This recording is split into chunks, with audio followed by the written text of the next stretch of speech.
Good morning. I'm Bruce Holtman. Dyslexia. Dyslexia. Dyslexia. Now, the way you just saw those three words on the board is the way that people with dyslexia see words every day. Now, dyslexia is a learning disability in reading, and it happens to go with word recognition, decoding, and spelling. People with dyslexia have problems with reading comprehension and vocabulary growth.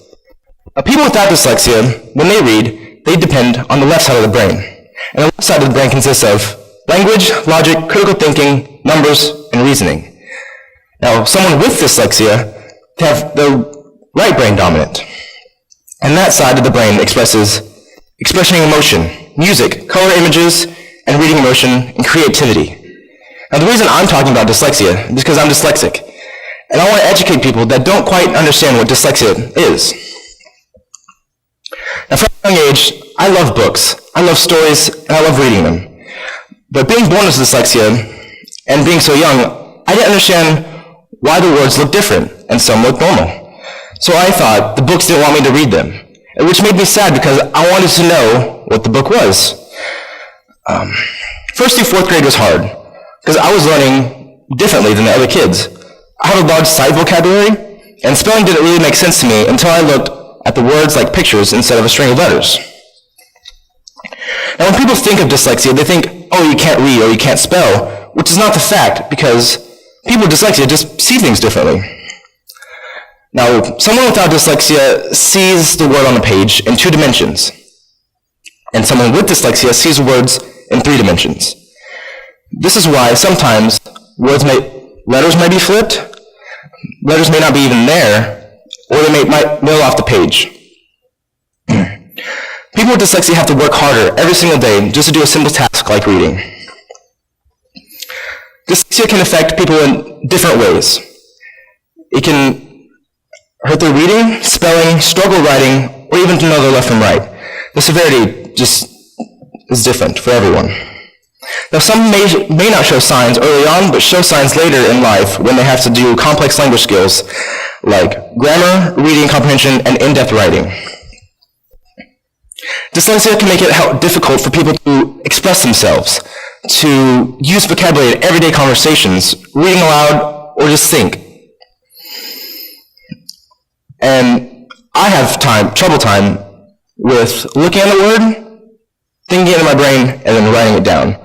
If I wrote that word, it would be totally different than I wrote down. Now, take the word comprehension. Now, when people without dyslexia see the word comprehension, read it letter by letter, and say that that word is comprehension. But what if you couldn't make out letters in that word? What if you couldn't even see the letters? Now, when I see the word comprehension, I see words like comparison or compression, because I don't see the middle of the words.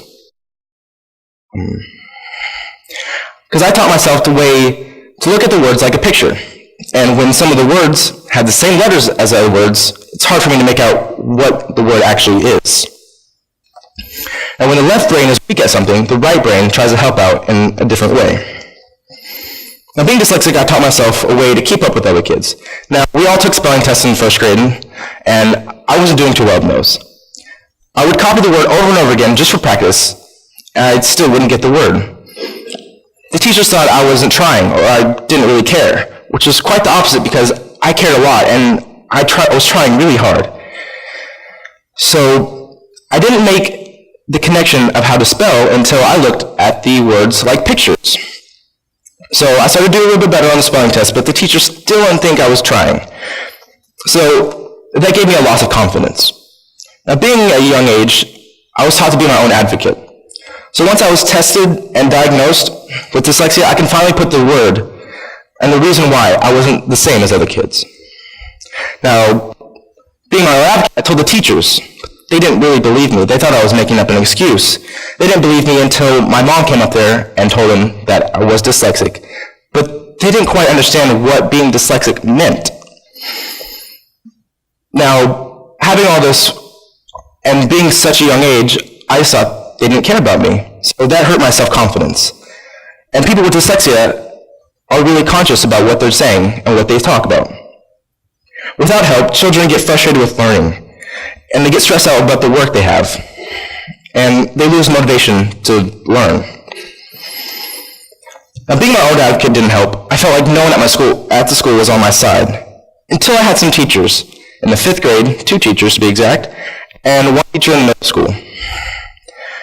They showed interest in why I wasn't learning.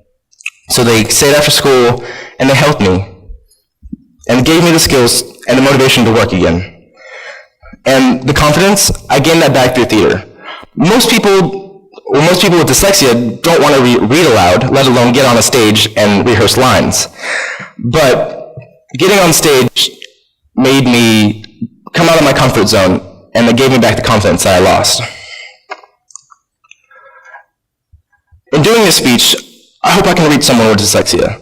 And so it does get better. All these people have dyslexia, and they're very successful. Even though you may not think it, you have a gift.